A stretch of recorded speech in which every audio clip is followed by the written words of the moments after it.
ওয়ালাইকুম আসসালাম ভাইয়া। ওয়ালাইকুম আসসালাম। আসসালামু আলাইকুম ভাইয়া। ওয়ালাইকুম আসসালাম। কেমন আছেন আপনারা? আলহামদুলিল্লাহ, আপনি কেমন আছেন ভাইয়া? আছি আলহামদুলিল্লাহ।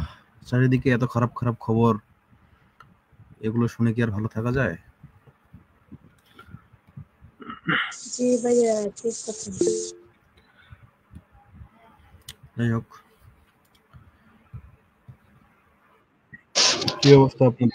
ভাইয়া আপনার কথা খুব আস্তে আসতেছে। হ্যাঁ, পড়াশোনার কি অবস্থা আপনাদের বলেন দেখি?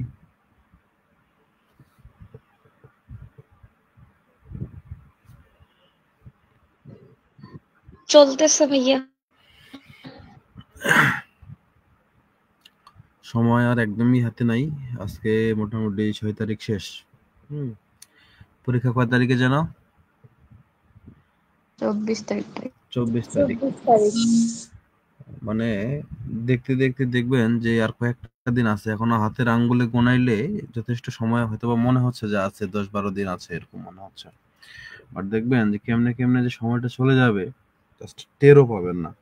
তো এরকম হচ্ছে যে অবহেলায় সময়গুলো কিন্তু একদমই কাটানো যাবে না। অনেকে এরকমটা ভাবতেছে আজকে আপনাদের উপস্থিতি তুলনামূলক কম, যেখানে সবসময় 100-র উপরে হয়ে যায়। এর আগের ক্লাসগুলোতে এরকমটা হয়েছে, বাট আজকে সেই তুলনায় কিছুটা কম লক্ষ্য করতেছে। এখন এর কারণ হতে পারে যে ঈদ এখনো অনেকেরই হয়তো বা শেষ হয় নাই। অনেকে মনে করতেছে যে আর কয়েকটা দিন ঈদ কাটাই নেই। জীবনে ঈদ অনেক কাটানো যাবে, ঠিক আছে, ঈদ অনেক আসবে জীবনে, বাট এই যে সময়টা, এই সময় কিন্তু আর কখনোই ফিরে পাবেন না আপনারা, ঠিক আছে। তো সময় কিন্তু যাইতেই আছে, থেমে নাই। এটা আপনাদের খুব ভালোভাবে বুঝতে হবে যে আপনারা যথেষ্ট ম্যাচিউর, অনেকেই খুব ভালো বোঝেন।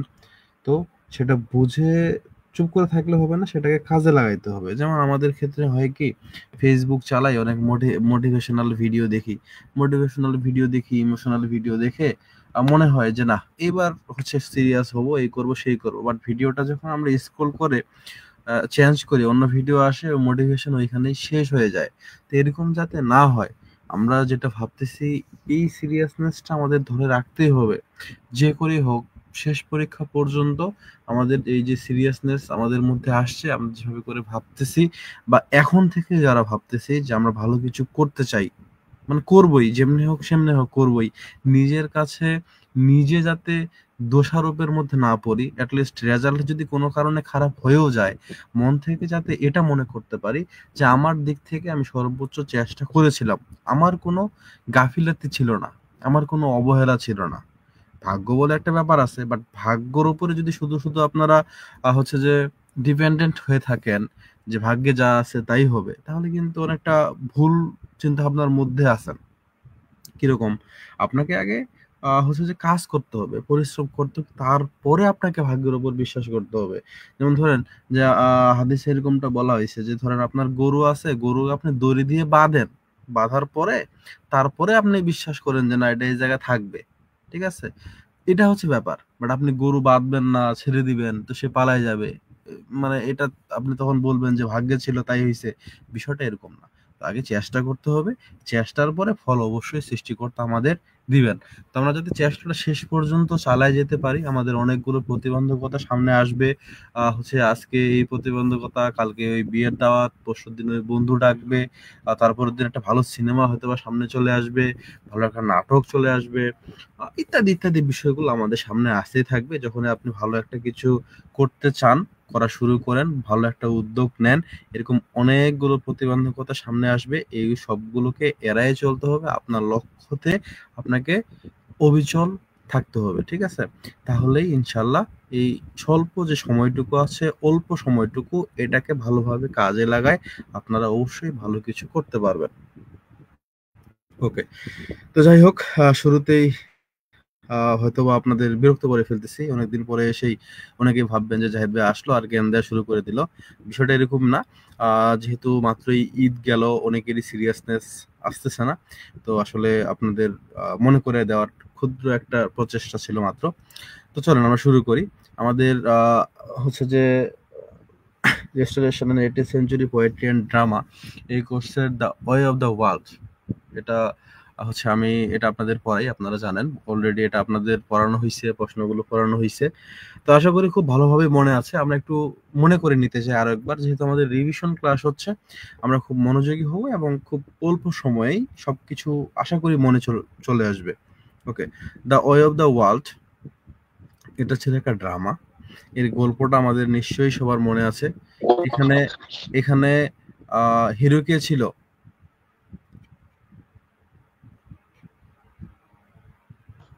মিরাবেল।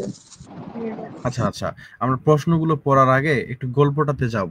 আপনাদের মধ্যে কার কার কনফিডেন্স আছে যে আমি গল্পটুকু আমার মনে আছে, আমি সুন্দর করে বলতে পারবো, এরকম কে কে আছে দেখি তো, হ্যান্ড রাইজ করেন।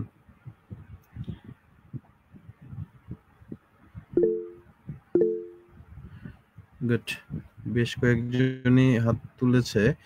আচ্ছা, আমরা আলামিনের কাছে যাই, উনি বলুক সুন্দর করে, আমরা শুনি, আমরা একটু সবাই মনোযোগ দেই, গল্পটুকু একটু মনে করে নেই, তারপর আমরা প্রশ্নগুলো করবো, আমাদের জন্য সুবিধা হবে। জি, বলেন।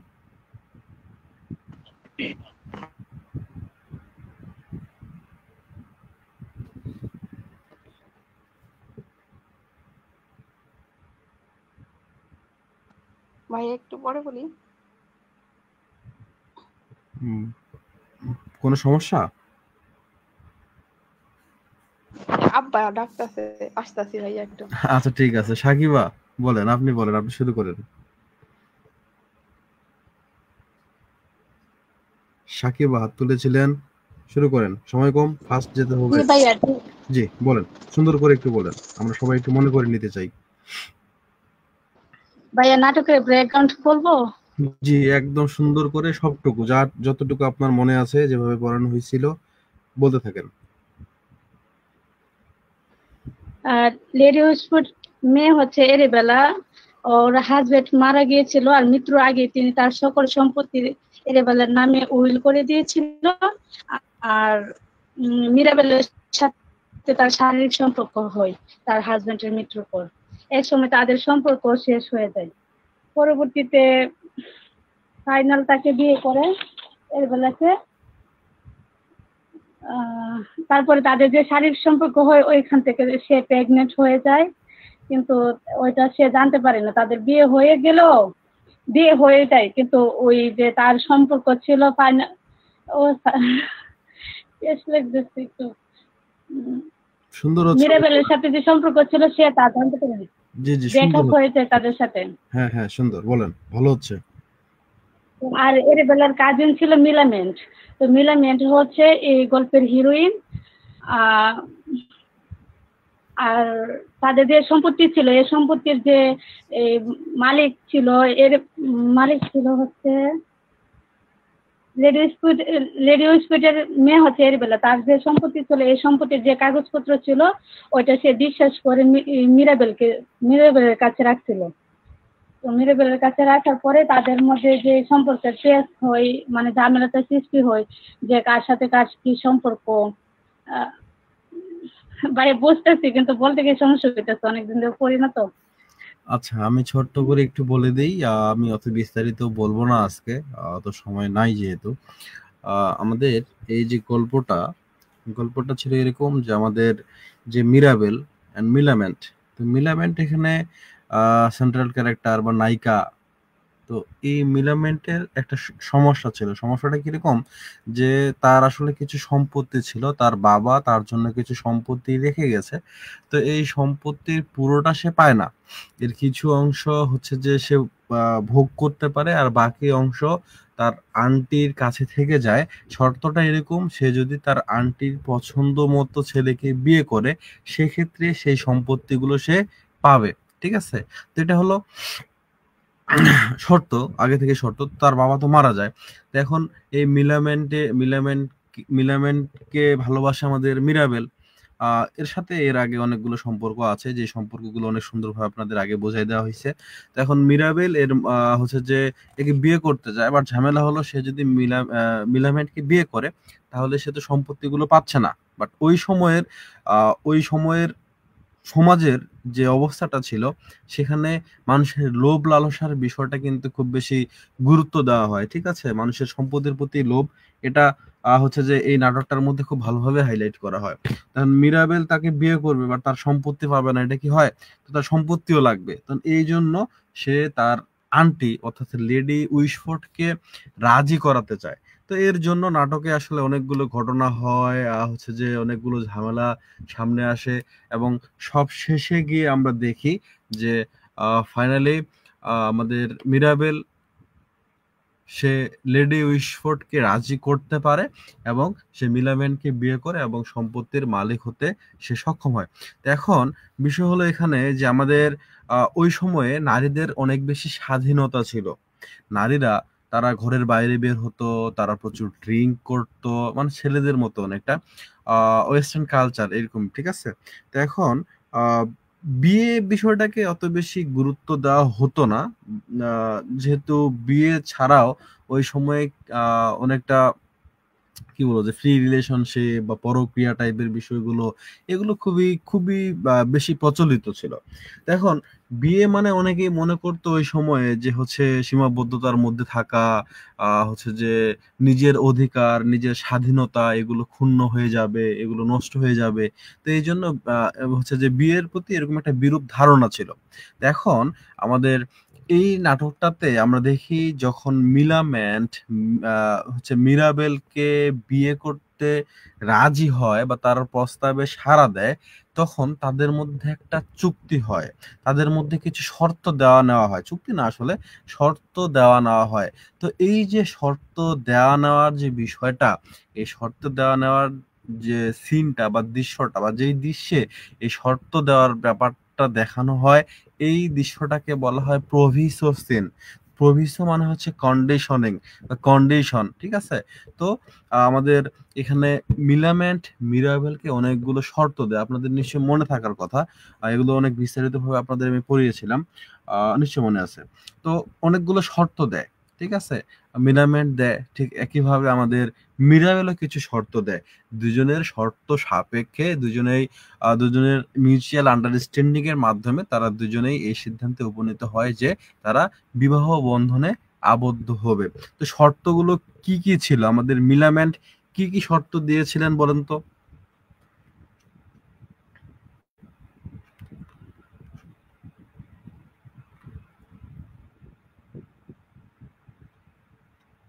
কথা না বললে আসলে কি বলবো, যে বিষয়গুলো অনেক বিস্তারিত আলোচনা ইতিমধ্যে হয়ে গেছে। আপনারা যদি জাস্ট কন্ডিশন গুলো না বলতে পারেন তাহলে আসলে আহ মানে ভাইয়া সে বলছিল যে সে যখন ইচ্ছা যাবে, বাইরে যাইতে দিতে হবে তাকে, যখন ইচ্ছা তার বন্ধুদের সাথে পার্টিতে যাবে, ড্রিঙ্ক করবে, এরকম টাইপের। আচ্ছা, তাকে যদি কেউ চিঠি দেয় সে সেই চিঠি পড়তে পারবে। করতে সে পারবে, অ্যাকসেপ্ট তার করতে পারবে। হাজবেন্ড যদি তার ঘরে প্রবেশ করে, ঘরে প্রবেশ করার পূর্বে তার ঘরে তার দরজায় নক করে ঘরে প্রবেশ করতে হবে। সে চাইলে ড্রিঙ্ক করতে পারবে, ঠিক আছে? তো এই টাইপের ৪-৫টা শর্ত দেয়। তো মিরাবেল সবগুলো শর্ত মেনে নেয় এবং মিরাবেলও কিছু কন্ডিশন বা শর্ত দেয়।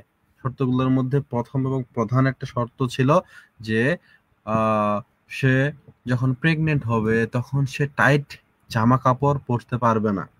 আপনারা জানেন যে গর্ভবতী অবস্থায় মেয়ে মানুষ যদি টাইট কাপড় পরে সেক্ষেত্রে গর্ভে আসা যে সন্তান এর ক্ষতি হতে পারে, ঠিক আছে? তো এই বিষয়টাকে এখানে বোঝানোর জন্য এবং ওই সময়ের মেয়ে মানুষ যারা ছিল তারা তাদের ড্রেস আপ কিরকম ছিল এই বিষয়টাও কিন্তু এখানে প্রকাশ করা হয় এটার মাধ্যমে। তো অবশ্যই ওই সময়ে ঢিলা ঢালা কাপড় পরতে হবে, বাকি সময় কেমন পরবে পরুক, সমস্যা নাই, বাট মিডিয়াম বেলের এটা একটা শর্ত, ঠিক আছে?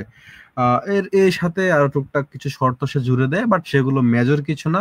বাট মিলামেন্টের শর্তগুলোই হচ্ছে যে ওই সময়ের মেয়েদের যে ব্যক্তি স্বাধীনতা বা তারা যেভাবে স্বাধীনতা চায়, তাদের চিন্তা চেতনা, এই বিষয়গুলো এই নাটকটার মাধ্যমে খুব সুন্দরভাবে প্রকাশ করা হয়। এবং বিয়ে করতেছে সে স্বাধীনতা তার দরকার এবং শর্ত দিয়ে দেয় আগে থেকেই। এবং শর্তগুলোর দিকে যদি একটু আপনারা গভীরভাবে লক্ষ্য করেন, দেখবেন যে একটা মেয়ে মানুষ সে কিভাবে নিজের স্বাধীনতাটাকে হচ্ছে যে হাইলাইট করতেছে, প্রাধান্য দিচ্ছে। বাট আমাদের সমাজে, আমাদের দেশে মেয়েরা কিন্তু ওইভাবে করে স্বাধীনতাটাকে হাইলাইট করে না, বা ওইভাবে করে হচ্ছে যে গুরুত্ব দেয় না। মানে ওইভাবে করে তাদের স্বাধীনতা দরকার হয় না যে আমি যখন ইচ্ছা বাইরে যাব। মানে এটা কি বলবো, যে ওই সময় এরকম ছিল, বাট আমাদের দেশে এরকমটা কিন্তু হয় না। একটা মেয়ে মানুষ চাইলেই যখন তখন বাইরে যায় না, বা যাওয়া উচিত না, বা গেলে বিভিন্ন রকম ডেঞ্জারের সম্মুখীন হতে হয়। আমরা দেখতেছি ইদানিং কালে, যাবৎকালে আমরা এরকম অনেক অহরহ ঘটনা দেখতেছি। মানে একটা মেয়ে মানুষ বারে যাবে, সে ড্রিঙ্ক করবে, ড্রিঙ্ক করলে হচ্ছে যে সেন্স ঠিক থাকবে না, সে উলট-পালট কাজ করে ফেলতেও পারে। ঠিক আছে? নানা রকম ব্যাপার-স্যাপার। তো এটাও কিন্তু আসলে ভালো কোনো কিছুর ইঙ্গিত দেয় না। ঠিক আছে? ড্রিংক করবে। এখন একটা মেয়ে মানুষ চাইলে, তাকে যদি কেউ চিঠি দেয়, সে চিঠি যখন ইচ্ছা তখন মানে অন্যের চিঠি সে পড়বে। এটাও হচ্ছে যে আমাদের সমাজে বা আমাদের দেশে এটাকে ভালোভাবে নেওয়া হবে না বা নেবে না। এখন চিঠির যুগ নাই। তার মানে এখন ধরেন যে আপনাকে অন্য ছেলে মানুষ চাইলে ফোন করবে, বা আপনার ওয়াইফকে হচ্ছে ফোন করবে। এটাকে মেনে নেওয়া যায়? যায় না। বাট ওই সময় এই বিষয়গুলোকে এত বেশি প্রাধান্য দিয়েছিলেন মিলামেন্ট, এবং এগুলো সবগুলোই মেনে নিয়েছিল কিন্তু মিরাবেল। ঠিক আছে? এটা আমাদের মাথায় রাখতে হবে। এখন প্রশ্ন হলো, এখানে প্রশ্নটাতে যদি একটু গুরুত্ব দিয়ে দেখেন, মনোযোগ দেন, প্রশ্নটাকে বুঝতে হবে। প্রশ্নটাকে কিন্তু বলে নাই যে ভবিষ্যৎ সিনের মধ্যে আমাদের কন্ডিশন গুলো কি কি ছিল, এটা জানতে চাওয়া হয় নাই। বরং এখানে জানতে চাওয়া হয়েছে significance of the provision scene. মানে এই যে শর্ত দেওয়া নেওয়ার যে দৃশ্যটা, বা যে দৃশ্যের মধ্যে এই বিষয়গুলো দেখানো হয়, ওইটার গুরুত্বটা আসলে কি, গুরুত্বটা আমাদের আলোচনা করতে বলা হয়েছে বিস্তারিত ভাবে। চলুন আমরা একটু মনে করে নেই, আমরা একটু পড়ি, তাহলে আমাদের সবকিছু সুন্দরভাবে মনে চলে আসবে। এবং আপনাদের জানাই রাখতে চাই, এইখানে এই প্রশ্নটা মোস্ট ইম্পর্টেন্ট, মানে খুবই গুরুত্বপূর্ণ। এটা আসার সম্ভাবনা কি বলবো, মনে হচ্ছে যেন শতভাগ এটা চলে আসবে। এই প্রবিশ্য সিন থেকে বরাবরই প্রশ্ন ঘুরে ফিরে আসে। প্রবিশ্য সিন কখনো দেখা গেছে শর্ট কোশ্চিনে আসে, কখনো ব্রড কোশ্চিনে আসে। তো আপনাদের এইবারের জন্য ব্রড কোশ্চিনে এটা আসার সম্ভাবনা অনেক বেশি। তো এটাকে সেভাবে গুরুত্ব দিয়ে আপনারা পড়বেন আশা করি। চলেন আমরা একটু প্রশ্নটার প্রবিশ্য সিন মানে শুরু থেকে একটু সংক্ষেপে বলেন, কারণ ছিল না তো এই জন্য। প্রবেশের সিন মানে ওই যে শর্ত দেওয়া নেওয়ার সিনটা আপু, যে দৃশ্যটাতে আমাদের মিরাবেল কিছু শর্ত জুড়ে দেয় একজন আরেকজনকে, এই সিনটার কথাই আমরা বলতেছিলাম, নাথিং এলস। ওকে, তো এটার গুরুত্ব আসলে কি, এই সিনটা যে এত গুরুত্ব, বা এটাকে কেন এখানে আমাদের উইলিয়াম কনগ্রিভ এটাকে এখানে অ্যাড করলেন, ঠিক আছে, সেটাই আমাদের দেখার দরকার আছে। চলুন আমরা লাইনগুলো দেখি, ওয়ার্ডগুলো একটু মাথায় নেওয়ার চেষ্টা করি। The provision scene in the way of the world is a key moment in the play where the two main characters Mirabell and Millamant discuss the terms and conditions of their marriage. তাহলে তাদের বিয়ে যে তারা করতে চায়, এই বিয়ে করার জন্য তারা এর হচ্ছে যে কিছু শর্ত, কিছু নিয়ম কানুন বা এইগুলো নিয়ে তারা আলোচনা করে। ঠিক আছে? They negotiate what they expect from each other, showing their wit, intelligence and desire for mutual respect. খুব মনোযোগ দিতে হবে। তারা এখানে একজন আরেকজনের কাছ থেকে আসলে কি চায়, হ্যাঁ, তাদের চাওয়া পাওয়ার বিষয়গুলো কি, সেগুলো খোলামেলা কথা বলে। এখন একটা মেয়ে মানুষ, তার মনে মনে ড্রিঙ্ক করার ইচ্ছা থাকতেই পারে, অস্বাভাবিক কিছু না, বাট সে স্বাভাবিকভাবে এটা বলতে চাইবে না।